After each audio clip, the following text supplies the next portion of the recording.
ఇది విన్నప్పుడు అంత అంత మనస్ఫూర్తిగా అయిపోయింది. ఆడియన్స్ అందరికీ థ్యాంక్ యూ చెప్పాలి. ఎందుకంటే వేరే ఒక లాంగ్వేజ్ మలయాళం, తెలుగు ఏ లాంగ్వేజ్ మలయాళం, తమిళ్ ఏ లాంగ్వేజ్ అయినా ఒక మంచి ఫిల్మ్ ఉందంటే తెలుగు ఆడియన్స్ అలా కౌగిలించుకుంటారు. సో ఒక ప్రాపర్ ఫిల్మ్ లవర్ అనే ఆడియన్స్ ఉంటే అది మన తెలుగు ఆడియన్సే. అట్లా ఒక ఇండస్ట్రీలో నేను చాలా ఫిల్మ్స్ చేసినా కూడా ఈ ఫిలిం వచ్చినప్పుడు వాళ్ళందరూ నన్ను భానుమతి లేదంటే వెన్నెల లేదంటే వేరే ఫిలిమ్స్ చేసిన ఆ ఆలోచన లేకుండా ఇది ఇందు రెబెకా వర్గీస్ అనే చూశారు.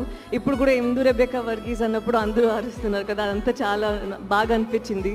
సో దానికి నేను ఒక పెద్ద థ్యాంక్ యూ చెప్పాలి. మీరు ఇస్తున్న ఆ ఎంకరేజ్మెంట్కి, మీరు ఇస్తున్న ఆ ప్రేమకి నాకు ఇంకా ఎనర్జీ వస్తుంది. మళ్ళీ మళ్ళీ మంచి మంచి సినిమా చేయాలి, మీ ముందు తీసుకురావాలి, ఈ లవ్ అని మళ్ళీ నాకు లోపల తీసుకువెళ్ళాలని నాకు ఫీలింగ్, ఆ ఫీలే ఉంది.